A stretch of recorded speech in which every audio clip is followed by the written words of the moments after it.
गुरु रू प्यारी सात संगत जी, वाहिगुरु जी का खालसा वाहिगुरु जी की फतेह। गुरमुख प्यारे बाऊजियां का लिखिया एक आत्मक अनुभवी लेख, जिसका सिरलेख है थिर कर बैसो हरजन प्यारे, सतगुर तुमरे काज सवारे। आप जी नूं पढ़ के सरवण करा रहे सी। आओ उस दा अखीरला भाग सरवण करन दी कोशिश करिए जी। इस भाग विच ये दर्शाया गया है कि बेबी वांग साढ़े अंदर भोले पाए दृढ़ विश्वास किवें उपजदा है ते किवें प्रफुल्लित होंदा है, क्योंकि उस विश्वास नाल ही असीं थिर घर विच निश्चिंत होकर बैठ सकते हाँ। ये गुरबाणी विचार दा लेख कई साल पहला संगत विच पढ़िया गया सी। आओ प्यार नाल सरवण करन दी कोशिश करिए जी। सो निक्के बच्चे दी इस उदाहरण तो सिद्ध होया कि अपनी होमे वेड़ी सियाणप दे त्यागण लई, सियाणप तो उपजे फिकर चिंता चिखा तो बचण लई, सदीवी अटल कुशल खेम प्राप्त करन लई ते अपने थिर घर विच बैस के बेपरवाह ते बेफिक्र होण लई, इलाही दातां ते बख्शिशां दे पात्र बनन लई, अपने सारे दुनियावी ते आत्मक कार्य सवारन लई बेबी वांग साडे मन विच अकाल पुरख दा पूर्ण विश्वास होना लाजमी है। हाँ जी, जदों बच्चे वांग साडे अंदर विश्वास जागया रब दे उत्ते, फिर सियाणपा नहीं घोटांगे ते उह सियाणपा तो जिहड़े दुख कलेश उपजदे हन ओह भी नहीं व्यापणगे ते फिर सदीवी सुख दी प्राप्ति भी उसे टाइम होएगी जदों बच्चे वांग विश्वास उपज पिया परमात्मा दे उत्ते। फिर थिर घर विच बैस के बेपरवाह होके इलाही दातां ते बख्शिशां माणांगे। सिर्फ आत्मक कारज ही नहीं, साडे सारे दुनियावी कारज भी उस टाइम सवर जाणगे। अपने सारे दुनियावी ते आत्मक कारज सवारन लई बेबी वांग साडे मन विच अकाल पुरख दा पूर्ण विश्वास होना लाजमी है। इस तो इलावा इन्हां रब्बी गुणां उत्ते भी बच्चे वांग साडे अंदर सहज सुभाए निश्चा होना जरूरी है। केड़े गुण रब दे? सदा अंग संगे, हाथ पै नेरे, रखे जी नाले, साच दृढ़ावे, अकथ कथावे, सद बख्शिंद, सदा मेहरवाना, सब सूखन को दाता, सब दुखन को हंता, अवगुण को न चितारे, अंति अवसर ले छड़ाए, दया निध, भगत वछल, प्रेम पुरख, प्रतिपालै निसार संभालै, खेल खिलावे, लाड लडावे, मात पिताई। सो जिथे परमात्मा ते बेबी वांग साडा अंदर विश्वास जरूरी है, उथे जिहड़े ये मुढ़ले गुण हन परमात्मा दे, इन्हां उत्ते भी बेबी वांग सहज सुभाए साडा निश्चा होना चाहिए।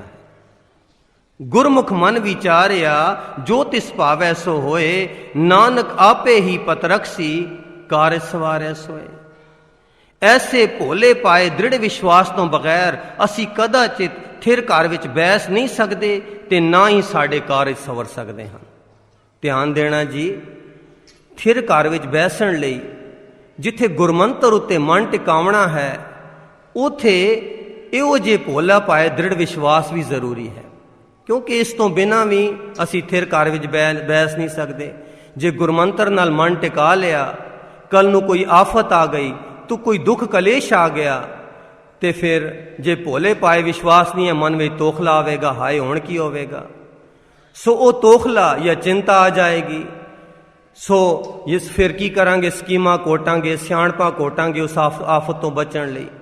सो इस भोले पाए विश्वास तो बगैर साडा मन कदाचित भी टिक नहीं सकता, क्योंकि इस अनिन आत्मक विश्वास की अणहोंद विच साडा होमे वेड़िया मन अपनी ही सियाणप ते चतराइयां घोड़दा रहेगा ते सतगुरु दे इलाही मां प्यार अथवा लाडां ते बरकतां तो वांझा रहेगा।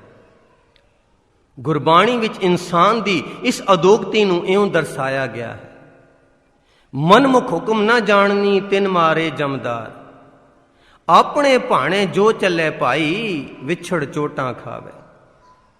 अपने भाणे कहो किन सुख पाया, अंधा अंध कमाई, ਸੋ ਜੇਕਰ ਅਸੀਂ ਮੁੜ ਅਕਾਲ ਪੁਰਖ ਦੀ ਸੁਖਦਾਈ ਗੋਦ ਦਾ ਨਿੱਘ ਮਾਣਨਾ ਚਾਹੁੰਦੇ ਹਾਂ ਤਾਂ ਸਾਨੂੰ ਗੁਰਬਾਣੀ ਦੀਆਂ ਹੇਠਲੀਆਂ ਪੰਕਤੀਆਂ ਦੀ ਰੋਸ਼ਨੀ ਵਿੱਚ ਆਪਣਾ ਜੀਵਨ ਢਾਲਣਾ ਪਵੇਗਾ।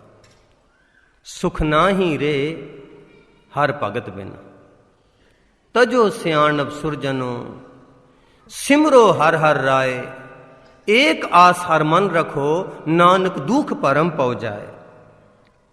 ਅਬਨਾਸੀ ਖੇਮ ਚਾਹੇ ਜੇ ਨਾਨਕ, ਸਦਾ ਸਿਮਰ ਨਾਰਾਇਣ।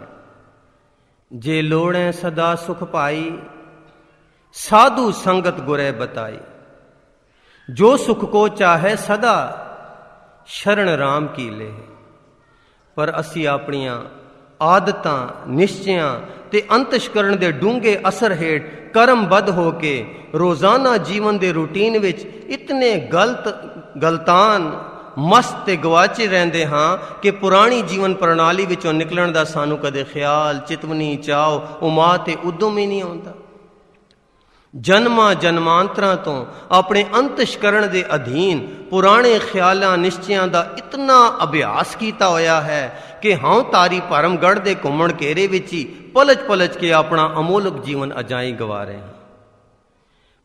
ਪਲਚ ਸਗਲੀ ਮੂਈ ਝੂਠੇ ਤੰਦੇ ਮੂੰਹ। ਇਹਨਾਂ ਪੁਰਾਣੇ ਖਿਆਲਾਂ, ਨਿਸ਼ਚਿਆਂ, ਆਦਤਾਂ ਦੇ ਦੁਖਦਾਈ ਚੱਕਰ ਤੋਂ ਬਾਹਰ ਹੋਰ ਕਿਸੇ ਉਚੇਰੇ, ਚੰਗੇਰੇ, ਸੋਹਣੇਰੇ, ਸੁਖਦਾਈ, ਕਲਿਆਣਕਾਰੀ ਆਤਮਿਕ ਜੀਵਨ ਦੀ ਬਾਬਤ ਸਾਨੂੰ ਪਤਾ ਹੀ ਨਹੀਂ, ਤਾਂਗ ਹੀ ਨਹੀਂ, ਲੋੜ ਹੀ ਨਹੀਂ। ਉਪਰਾਲਾ ਤਾਂ ਕੀ ਕਰਨਾ ਸੀ? ਜਿਹੜੇ ਨਿਸ਼ਚੇ ਕਈ ਜਨਮਾਂ ਤੋਂ ਘੜੇ ਹੋਏ ਹਨ, ਜਿਹੜੀਆਂ ਆਦਤਾਂ ਬਣੀਆਂ ਹੋਈਆਂ ਹਨ, ਉਹਨਾਂ ਨੂੰ ਤਿਆਗਣ ਦਾ ਚਾਅ ਵੀ ਨਹੀਂ, ਤੇ ਨਵੇਂ ਕੋਈ ਆਤਮਿਕ ਜੀਵਨ ਵੱਲ ਸਾਨੂੰ ਲੋੜ ਹੀ ਨਹੀਂ ਪਾਸਦੀ। ਉਪਰਾਲਾ ਤਾਂ ਇੱਕ ਪਾਸੇ ਰਿਹਾ। ਭਾਵੇਂ ਅਸੀਂ ਆਪਣੀ ਹਉਮੈ ਵੇੜੀ ਪੁਰਾਣੀ ਜੀਵਨ ਪ੍ਰਣਾਲੀ ਵਿੱਚ ਵਿਚਰਦਿਆਂ ਹੋਇਆਂ ਦੁਖੀ ਹੋ ਕੇ ਹਾਲ ਦੁਆਈ ਵੀ ਕਰੀ ਜਾਂਦੇ ਹਾਂ, ਤੇ ਨਾਲ ਹੀ ਚੰਗੇਰੀ ਸੁਖਦਾਈ ਆਤਮਿਕ ਜੀਵਨ ਸੇਧ ਦੀ ਬਾਬਤ ਪੜ੍ਹਦਿਆਂ, ਪੜ੍ਹਾਉਂਦਿਆਂ, ਸੁਣਦਿਆਂ, ਸੁਣਾਉਂਦਿਆਂ, ਸਮਝਦਿਆਂ, ਸਮਝਾਉਂਦਿਆਂ, ਗਿਆਨ ਘੋੜਦਿਆਂ, ਫਿਲਾਸਫੀ ਘੋੜਦਿਆਂ, ਵਾਹ ਕਰਦਿਆਂ, ਸਿਰ ਹਿਲਾਉਂਦਿਆਂ, ਗਦਾ ਵੈਰਾਗ ਦੇ ਹੰਝੂ ਕੇਰਦਿਆਂ, ਕਰਮ ਕਾਂਡ ਕਰਦਿਆਂ, ਪਾਠ ਪੂਜਾ ਕਰਦਿਆਂ, ਭਲੇ ਭਲੇਰੇ ਬਣਦੇ ਹੋਇਆਂ ਵੀ ਅਸੀਂ ਆਪਣੀ ਪੁਰਾਣੀ ਪ੍ਰਣਾਲੀ ਨੂੰ ਛੱਡਣ ਲਈ ਤਿਆਰ ਨਹੀਂ।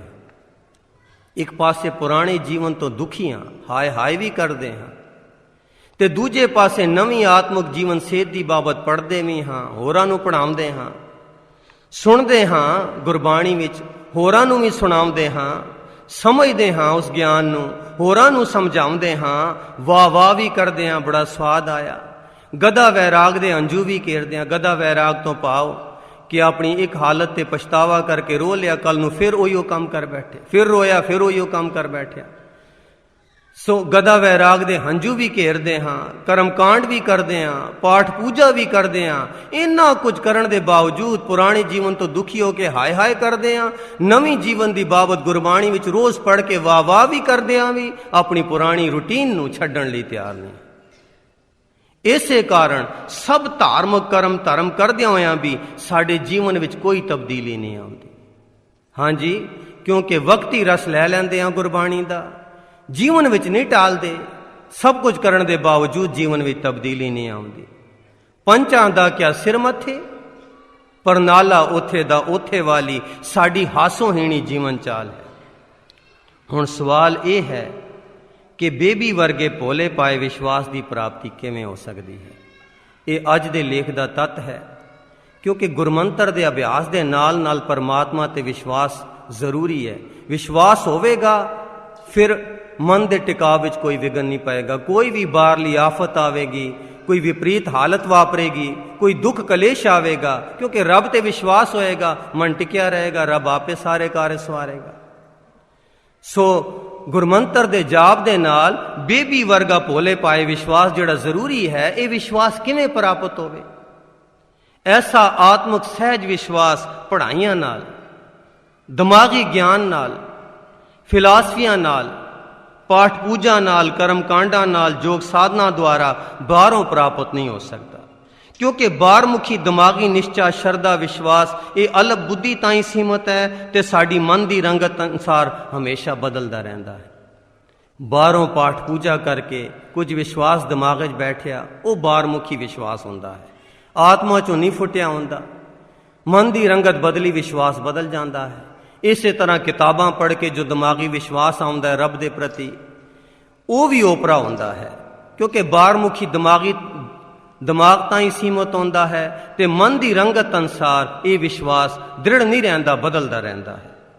ਇਸ ਦੇ ਉਲਟ ਆਤਮਿਕ ਸ਼ਰਧਾ ਤੇ ਵਿਸ਼ਵਾਸ ਅੰਤਰ ਆਤਮਾ ਵਿੱਚੋਂ ਅਪੋਲੀ ਸਹਿਜ ਸੁਭਾਏ ਫੁੱਟ ਕੇ ਉਪਜਦਾ ਹੈ, ਉਹ ਦ੍ਰਿੜ ਤੇ ਅਟਲ ਹੁੰਦਾ ਹੈ। ਜਿਹੜਾ ਵਿਸ਼ਵਾਸ ਅੰਤਰ ਆਤਮਾ ਵਿੱਚੋਂ ਫੁੱਟ ਕੇ ਨਿਕਲੇ ਉਹ ਅਟਲ ਵਿਸ਼ਵਾਸ ਹੁੰਦਾ ਹੈ, ਬਦਲ ਨਹੀਂ ਸਕਦਾ। ਸੋ ਐਸਾ ਆਤਮਿਕ ਵਿਸ਼ਵਾਸ ਗੁਰਮੁਖ ਪਿਆਰਿਆਂ, ਬਖਸ਼ੇ ਹੋਏ ਮਹਾਂਪੁਰਖਾਂ, ਆਤਮ ਜੀਵਨ ਵਾਲੇ ਹਰ ਜਨਾਂ ਦੀ ਸੇਵਾ ਤੇ ਸੰਗਤ ਵਿੱਚ ਉਪਜਦਾ ਹੈ ਤੇ ਪ੍ਰਫੁੱਲਤ ਹੋ ਸਕਦਾ ਹੈ। ਜੇ ਸ਼ਰਾਬੀਆਂ ਕੋਲ ਬੈਠ ਕੇ ਸ਼ਰਾਬ ਦੀ ਲਤ ਲੱਗ ਸਕਦੀ ਹੈ, ਅਮਲੀਆਂ ਕੋਲ ਬੈਠ ਕੇ ਅਮਲ ਦੇ ਆਦੀ ਬਣ ਸਕਦੇ ਹਾਂ, ਤਾਂ ਮਹਾਂਪੁਰਖ ਜਿਹੜੇ ਆਪ ਭੋਲੇ ਪਾਏ ਵਿਸ਼ਵਾਸ ਵਿੱਚ ਜੀਂਦੇ ਹਨ, ਉਹਨਾਂ ਦੀ ਸੰਗਤ ਵਿੱਚ ਇਹੋ ਜਿਹਾ ਆਤਮਿਕ ਵਿਸ਼ਵਾਸ ਉਪਜ ਸਕਦਾ ਹੈ। ਹਾਂਜੀ, ਐਸਾ ਆਤਮਿਕ ਵਿਸ਼ਵਾਸ ਜਿਹੜਾ ਦ੍ਰਿੜ ਅਤੇ ਅਟਲ ਹੁੰਦਾ ਹੈ, ਇਹ ਗੁਰਮੁਖ ਪਿਆਰਿਆਂ, ਬਖਸ਼ੇ ਹੋਏ ਮਹਾਂਪੁਰਖਾਂ, ਆਤਮ ਜੀਵਨ ਵਾਲੇ ਹਰ ਜਨਾਂ ਦੀ ਸੇਵਾ ਤੇ ਸੰਗਤ ਵਿੱਚ ਉਪਜਦਾ ਹੈ। ਪਰ ਜਿਉਂ-ਜਿਉਂ ਅਸੀਂ ਸੰਗਤ ਵਧਾਉਂਦੇ ਹਾਂ, ਇਹ ਪ੍ਰਫੁੱਲਤ ਹੁੰਦਾ ਹੈ। ਇੱਥੇ ਲਫ਼ਜ਼ ਲਿਖਿਆ ਪਹਿਲਾਂ ਉਪਜਣਾ, ਫਿਰ ਉਹਨਾਂ ਦੀ ਸੰਗਤ ਵਿੱਚ ਹੀ ਪ੍ਰਫੁੱਲਤ ਹੁੰਦਾ। ਇਸ ਨੂੰ ਵਧਾਉਣਾ ਹੈ। ਪਹਿਲੇ ਥੋੜੀ ਮਾਤਰਾ ਵਿੱਚ ਭਾਵਨਾ ਉਪਜਦੀ ਹੈ, ਵਿਸ਼ਵਾਸ, ਤੇ ਜਿਉਂ-ਜਿਉਂ ਸੰਗਤ ਕਰੀ ਜਾਂਦੇ ਹਾਂ ਇਹ ਵਿਸ਼ਵਾਸ ਦ੍ਰਿੜ ਹੋਈ ਜਾਂਦਾ ਹੈ, ਪ੍ਰਫੁੱਲਤ ਹੋਈ ਜਾਂਦਾ ਹੈ। ਜਿਵੇਂ ਬੀਜ ਤੋਂ ਪਹਿਲੇ ਟਾਹਣੀਆਂ ਵਗੈਰਾ ਨਿਕਲਦੀਆਂ, ਫਿਰ ਜਾ ਕੇ ਕਿਤੇ ਪੂਰਾ ਪੇੜ ਬਣਦਾ ਹੈ, ਜਿਹੜਾ ਤੂਫਾਨਾਂ ਵਿੱਚ ਵੀ ਨਹੀਂ ਹਿਲਦਾ। ਸੋ ਇਸੇ ਕਰਕੇ ਸਾਧ ਸੰਗਤ ਦੀ ਬਾਰ-ਬਾਰ ਸਾਨੂੰ ਪ੍ਰੇਰਨਾ ਕੀਤੀ ਗਈ ਹੈ, ਕਿਉਂਕਿ ਸਾਧ ਸੰਗਤ ਵਿੱਚ ਹੀ ਆਤਮਿਕ ਵਿਸ਼ਵਾਸ ਬੇਬੀ ਵਰਗਾ ਉਪਜਦਾ ਹੈ, ਫਿਰ ਪ੍ਰਫੁੱਲਤ ਹੁੰਦਾ ਹੈ। ਗੁਰਬਾਣੀ ਵੀ ਇਸ ਗੱਲ ਦੀ ਇਉਂ ਗਵਾਹੀ ਭਰਦੀ ਹੈ। ਸਾਧ ਕੈ ਸੰਗ ਲਗੈ ਪ੍ਰਭ ਮੀਠਾ, ਸਾਧ ਸੰਗਤ ਉਪਜੈ ਵਿਸ਼ਵਾਸ, ਬਾਹਰ ਭੀਤਰ ਸਦਾ ਪ੍ਰਗਾਸ। ਸਾਧ ਸੰਗਤ ਬਿਨਾ ਭਾਵ ਨਹੀਂ ਉਪਜੈ, ਭਾਵ ਬਿਨ ਭਗਤ ਨਹੀਂ ਹੋਏ ਤੇਰੀ। ਸਤਸੰਗਤ ਮਿਲੈ ਤਾਂ ਦ੍ਰਿੜਤਾ ਆਵੈ, ਹਰ ਰਾਮ ਨਾਮ ਨਿਸਤਾਰੇ। ਉੱਪਰਲੀਆਂ ਵਿਚਾਰਾਂ ਤੋਂ ਪਤਾ ਲੱਗਾ ਕਿ ਸ੍ਰਿਸ਼ਟੀ ਵਿੱਚ ਦੋ ਅੱਡ-ਅੱਡ ਮੁਤਜ਼ਾਦ ਮੰਡਲ ਹਨ। ਇੱਕ ਹਉਮੈ ਵੇੜੀ ਸਿਆਣਪ ਦਾ ਮੰਡਲ ਹੈ, ਜਿਸ ਵਿੱਚ ਦੁੱਖ, ਕਲੇਸ਼, ਚਿੰਤਾ, ਫਿਕਰ, ਤ੍ਰਿਸ਼ਨਾ ਦੀ ਅੱਗ ਵਰਤ ਰਹੀ ਹੈ। ਇੱਥੇ ਤਾਂ ਸੁੱਖ ਹੈ ਹੀ ਨਹੀਂ, ਦੁੱਖ ਹੀ ਦੁੱਖ। ਤੇ ਨਿਜਕਾਰ ਇੱਕ ਦੂਸਰਾ ਮੰਡਲ, ਨਿਜਕਾਰ ਬੈਗੁੰਪਰਾ ਅਨੁਭਵੀ ਮੰਡਲ, ਜਿਸ ਵਿੱਚ ਸਦੀ ਵੀ ਸੁੱਖ ਹੈ, ਸਦਾ ਖੈਰ ਹੈ, ਉੱਥੇ ਸਦਾ ਖੁਸ਼ੀ ਹੈ, ਉੱਥੇ ਪ੍ਰੀਤ, ਪ੍ਰੇਮ, ਰਸ, ਚਾਉ, ਨਾਮ, ਸ਼ਾਂਤੀ ਵਰਤ ਰਹੀ ਹੈ। ਸੋ ਉਹ ਸਾਡੇ ਅੰਤਰ ਆਤਮਾ ਵਿੱਚ ਪ੍ਰਕਾਸ਼ ਰੂਪ ਹੈ, ਜਿਸ ਵਿੱਚ ਟਿਕਣ ਦਾ ਸਾਧਨ ਰੱਬ ਉਤੇ ਵਿਸ਼ਵਾਸ, ਜਿਹੜਾ ਸਾਧ ਸੰਗਤ ਵਿੱਚੋਂ ਪ੍ਰਾਪਤ ਹੁੰਦਾ ਹੈ, ਤੇ ਗੁਰਮੰਤਰ ਦਾ ਜਾਪ। ਸੋ ਇਨਸਾਨ ਦੇ ਸਾਹਮਣੇ ਹੁਣ ਇਹ ਮਹੱਤਵਪੂਰਨ ਚੁਣੌਤੀ ਹੈ ਕਿ ਉਹ ਇਹਨਾਂ ਦੋਨਾਂ ਮੰਡਲਾਂ ਵਿੱਚੋਂ ਕਿਹੜੇ ਮੰਡਲ ਵਿੱਚ ਵਿਚਰਨਾ ਤੇ ਵਸਣਾ ਚਾਹੁੰਦਾ ਹੈ। ਇਸ ਚੋਣ ਦਾ ਨਿਰਣਾ, ਫੈਸਲਾ, ਇਹ ਸਾਡੇ ਨਿਸ਼ਚਿਆਂ, ਭਾਵਨਾਵਾਂ ਤੇ ਅਨੁਭਵ ਉੱਤੇ ਨਿਰਭਰ ਹੈ। ਗੁਰਬਾਣੀ ਵਿਚਾਰ ਲੇਖ ਨੰਬਰ 5, ਠਿਰ ਕਰ ਬੈਸੋ ਹਰ ਜਨ ਪਿਆਰੇ। ਵਾਹਿਗੁਰੂ ਜੀ ਕਾ ਖਾਲਸਾ, ਵਾਹਿਗੁਰੂ ਜੀ।